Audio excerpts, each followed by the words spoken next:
বন্ধুরা, আপনার বাড়ি যদি পঞ্চায়েত এলাকায় হয়ে থাকে এবং আপনার যদি পঞ্চায়েতের যে কোনো সার্টিফিকেটের দরকার হয়, সেটা হতে পারে বাসিন্দা সার্টিফিকেট বা ক্যারেক্টার সার্টিফিকেট বা ইনকাম সার্টিফিকেট বা অন্য যে কোনো পঞ্চায়েতের সার্টিফিকেট যদি আপনার দরকার হয়, তাহলে এখন আর আপনাকে পঞ্চায়েতে যেতে হবে না। পঞ্চায়েতের সার্টিফিকেট এখন আপনারা বাড়িতে বসেই অনলাইনে আবেদন করতে পারবেন এবং সার্টিফিকেটটা অনলাইন থেকে ডাউনলোড করতে পারবেন। সম্পূর্ণরূপে অনলাইন করে দেওয়া হয়েছে বন্ধুরা। পঞ্চায়েত সার্টিফিকেটের জন্য আলাদা করে একটা ওয়েবসাইটও বন্ধুরা খুলে দেওয়া হয়েছে। তো আজকের ভিডিওতে আপনাদেরকে দেখাবো কিভাবে আপনারা পঞ্চায়েত সার্টিফিকেটের জন্য আবেদন করবেন, আবেদন করতে কি কি ডকুমেন্ট লাগবে এবং আবেদন করার জন্য কোনো টাকা লাগবে কি লাগবে না, এবং সার্টিফিকেটটা কতদিনের মধ্যে পাবেন এবং কিভাবে পাবেন, কিভাবে ডাউনলোড করবেন, সব কিছু দেখাবো আজকের এই ভিডিওতে। তো অবশ্যই ভিডিওটি লাস্ট পর্যন্ত দেখবেন। যদি আপনার বাড়ি পঞ্চায়েত এলাকায় হয়ে থাকে এবং আপনার যদি কোনো না কোনো সময় পঞ্চায়েত সার্টিফিকেটের দরকার হয়, তাহলে ভিডিওটি আপনার কাজে আসবেই আসবে।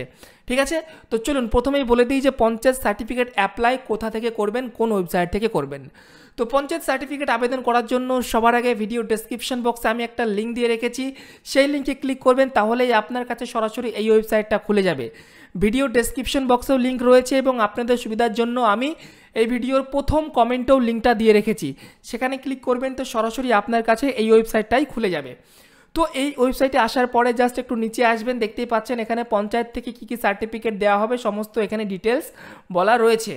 এবার অ্যাপ্লাই করার জন্য দেখতে পাচ্ছেন এখানে একটা অপশন রয়েছে, certificate issued by gram panchayat online, simply এটার উপরে ক্লিক করবেন। এটার উপরে যখনই আপনি ক্লিক করবেন আপনার কাছে কিন্তু একটা এরকম ইন্টারফেস চলে আসবে। ঠিক আছে, এবার দেখুন প্রথমে লেখা রয়েছে এখানে application status and certificate download. তো এই অপশনটায় ক্লিক করে আপনারা কিন্তু এখান থেকে আপনি যখন অনলাইনে আবেদন করবেন সার্টিফিকেটের জন্য, সে আবেদনের স্থিতি বা স্ট্যাটাস এখানে চেক করতে পারবেন এবং সার্টিফিকেট ডাউনলোডও আপনি করতে পারবেন।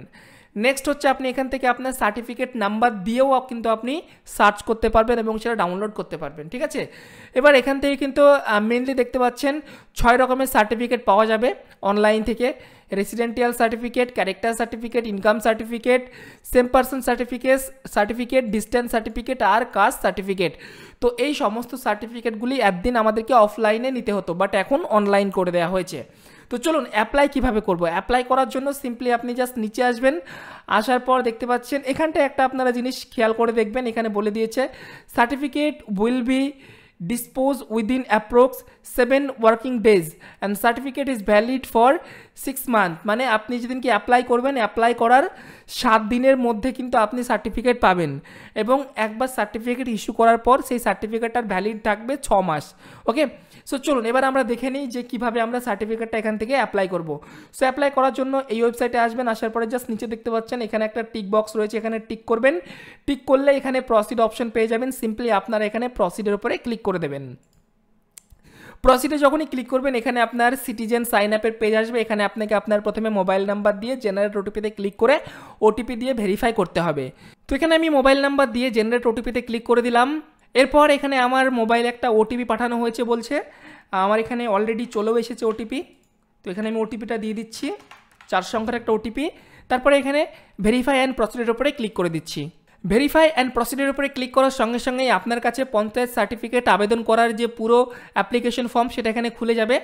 এবার দেখুন এখানে প্রথমে বলছে জিপি ডিটেলস, অর্থাৎ আপনার গ্রাম পঞ্চায়েতের ডিটেলস এখানে সিলেক্ট করতে হবে। তো প্রথমে ডিস্ট্রিক্ট, এখান থেকে আপনার গ্রাম পঞ্চায়েতের জেলাটা সিলেক্ট করে নেবেন। তারপরে এখানে ব্লক, আপনার যে ব্লক হবে সেই ব্লকটা এখান থেকে সিলেক্ট করে নেবেন। তারপরে এখানে গ্রাম পঞ্চায়েত, এখান থেকে আপনার গ্রাম পঞ্চায়েতটা সিলেক্ট করে নেবেন। এরপর সংসদ, এখান থেকে আপনার সংসদটা সিলেক্ট করে নেবেন। আর বাকি এখানে যে এগুলো রয়েছে অ্যাসেস নম্বর, অ্যাসেস নেম, এগুলো আপনি ব্ল্যাঙ্ক রেখে দেবেন, খালি রেখে দেবেন, এগুলো আমাদের দরকার নেই। এরপর দেখতে পাচ্ছেন এখানে অ্যাপ্লিক্যান্ট ডিটেলস, এখানটায় আপনাকে যার নামে আপনি সার্টিফিকেট নেবেন তার ডিটেলস এখানে ফিল আপ করতে হবে। তো এর জন্য দেখতে পাচ্ছেন প্রথমে জেন্ডার রয়েছে, এখান থেকে আপনারা জেন্ডার সিলেক্ট করে নিন, মেল না ফিমেল। তারপরে অ্যাপ্লিক্যান্ট নেম, অর্থাৎ যার নামে আবেদন করছেন তার এখানে নাম দিতে হবে। নাম দেওয়া হয়ে গেলে এখানে বলছে গার্জেন নেম, অর্থাৎ যার নামে আবেদন করছেন তার গার্জেনের নাম। যদি বাবার নাম দিতে চান তো বাবার নাম দিতে পারেন, কোনো ইস্যু নেই। গার্জেন নেম দেওয়ার পর এখানে বলছে রিলেশন উইথ গার্জেন, অর্থাৎ গার্জেনের সাথে সম্পর্ক কী। তো এটা আমি বাবার ডিটেলস দিয়েছি, বাবা গার্জেন হিসাবে দিয়েছি, তো এখানে আমি ফাদার সিলেক্ট করব। আপনি যদি মায়ের নাম দেন গার্জেন হিসাবে তাহলে এখানে মাদার সিলেক্ট করবেন। ওকে, তারপর এখানে অ্যাড্রেস, অর্থাৎ অ্যাড্রেসটা এখান থেকে সিলেক্ট করে দিন। তারপর এখান থেকে পোস্ট অফিস আপনাকে সিলেক্ট করতে হবে। তারপর এখান থেকে আপনাকে পুলিশ স্টেশনের নাম লিখতে হবে। এরপর এখান থেকে ভিলেজ নেম আপনাকে সিলেক্ট করে নিতে হবে।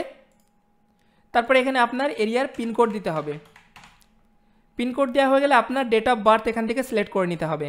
এগুলো সব দেওয়া হয়ে গেল। এরপর দেখতে পাচ্ছেন এদিকে লেখা রয়েছে বাংলা শংসাপত্র পেতে দয়া করে বাংলায় লিখুন। তো আপনি যদি চান যে বাংলায় নেবেন তো আপনি এই ডিটেলসগুলো বাংলাতে ফিল আপ করতে পারেন।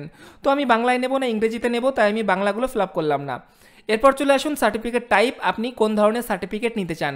বাই ডিফল্ট এখানে রেসিডেন্ট সার্টিফিকেট সিলেক্ট থাকবে, রেসিডেন্ট মানে বাসিন্দার সার্টিফিকেট। যদি আপনি বাসিন্দা নিতে চান তাহলে এটাই অ্যাপ্লাই করে দেবেন, বা আপনি যদি চান এখানে ইনকাম সার্টিফিকেট নেওয়ার জন্য তো আপনি ইনকামটাও টিক করতে পারেন, যেটা আপনার দরকার সেটা এখান থেকে আপনি টিক করে নেবেন। তো আমি এখানে রেসিডেন্টটাই নিতে চাইছি, তাই আমার এখানে রেসিডেন্টটাই সিলেক্ট রয়েছে।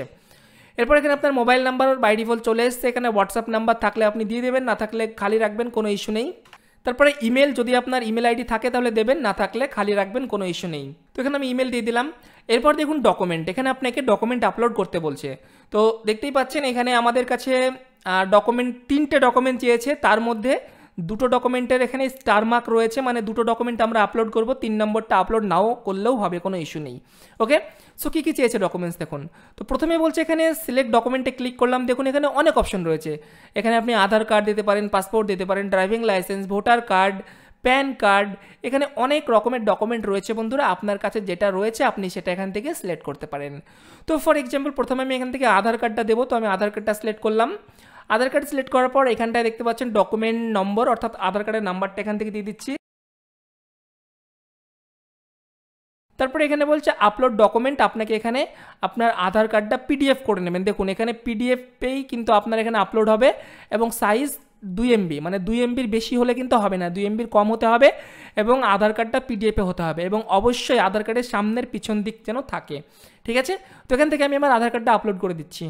এরপর দেখতে পাচ্ছেন সিলেক্ট ডকুমেন্ট 2, তো এখান থেকে আমরা সিলেক্ট করব, এখানেও আমাদের 2 নম্বর ডকুমেন্ট আপলোড করতে হবে। তো এখান থেকে আমি সেকেন্ড প্যান কার্ডটা সিলেক্ট করছি। এরপরে ডকুমেন্ট নাম্বার বলছে, এখানে আমি প্যান কার্ডের নাম্বারটা দিয়ে দিচ্ছি।